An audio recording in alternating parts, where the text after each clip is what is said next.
Pemirsa Metro TV Lampung, kita akan membahas kembali untuk melanjutkan pembahasan tajuk Lampung Pos kali ini dan masih bersama dengan Mbak Cici. Oke Mbak Cici, masalah bantuan sosial pangan ini ya.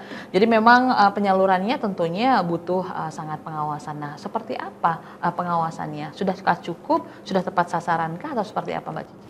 Iya, kalau kita mereview kembali sebenarnya bantuan sosial ini banyak macamnya ya. Betul. Ada bantuan tunai langsung berupa uang tunai, biasanya ini untuk pendidikan dan lainnya atau untuk keperluan hidupnya.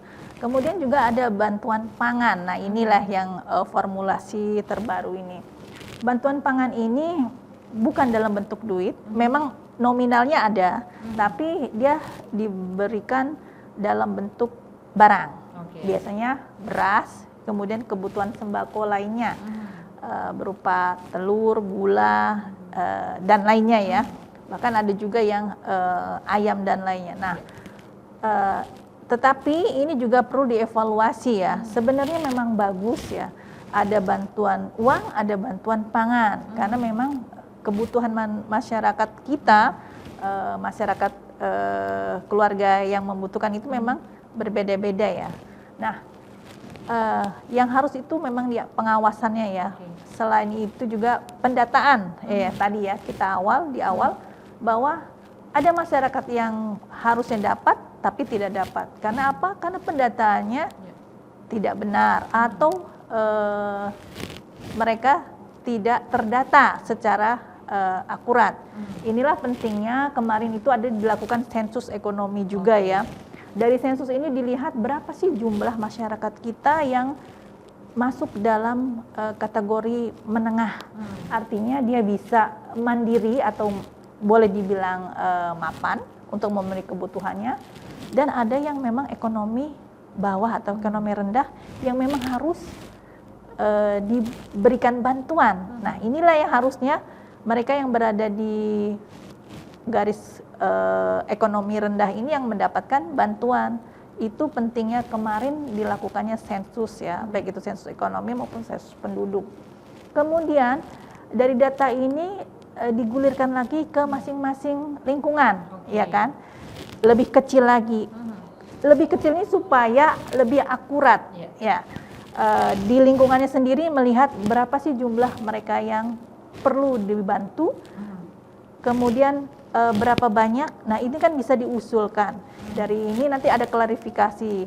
Nah itu yang harus perlu dilakukan pengawasannya oleh aparat yang berwenang pastinya. Oke, sensus ekonomi kemarin, apakah ini sudah digunakan untuk penyaluran ini Mbak datanya? Ya, kalau menurut survei atau ini sudah dilakukan ya, sudah dipakai. Cuman apakah ini juga di lingkungan itu dipakai juga? Nah ini harus ada cross check. Memang harus ada pemantau ya.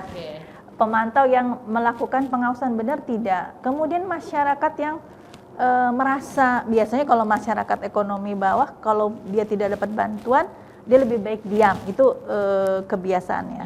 Nah, masyarakat yang menengah melihat kok ada warga yang harusnya membutuhkan, tapi ternyata tidak mendapat bantuan, itu yang bisa ikut melaporkan bagaimana seharusnya atau bagaimana mereka ini mendapatkan bantuan untuk kesejahteraan minimal untuk menyambung hidup di kesehariannya. Oke, selain masyarakat yang memang melaporkan gitu, sebenarnya itu hak siapa atau kewajiban siapa untuk memantau Mbak? Ya, ini banyak pihak ya.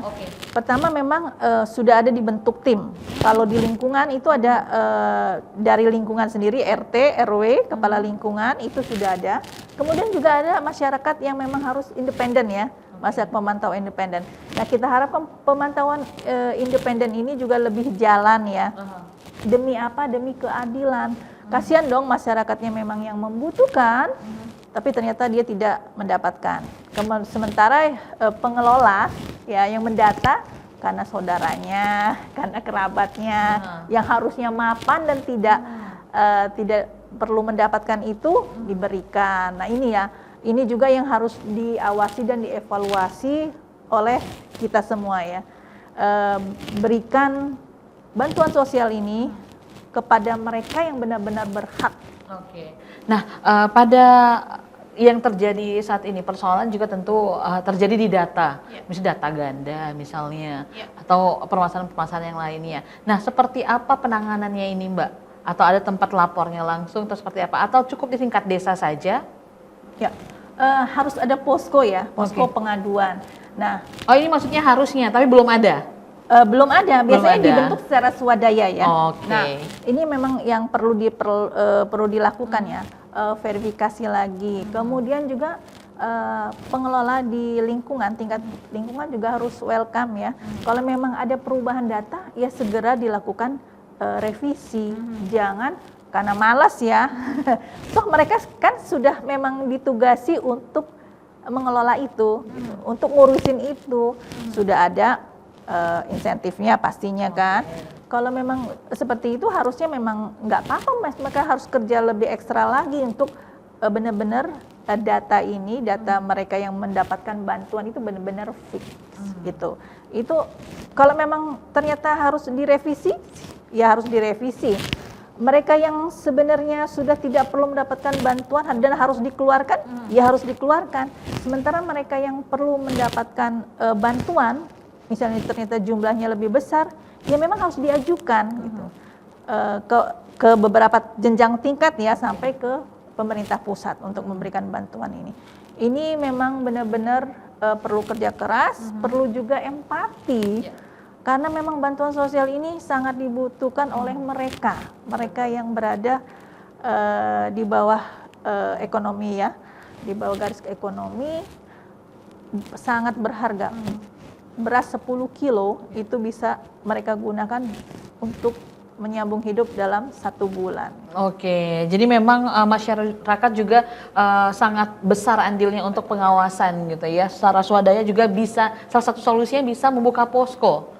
Mungkin seperti pengaduan atau ya mungkin ketika data ganda atau hal yang lainnya, jadi bisa di posko pengaduan itu menjadi salah satu solusi berarti. Oke, pemirsa Metro TV Lampung, nanti kita akan kembali untuk membahas trending topik apa saja yang ada di 3 platform Lampung Pos lainnya, di lampungpos.co, lampungpos.id, dan sai100fm.id. Tetaplah bersama kami.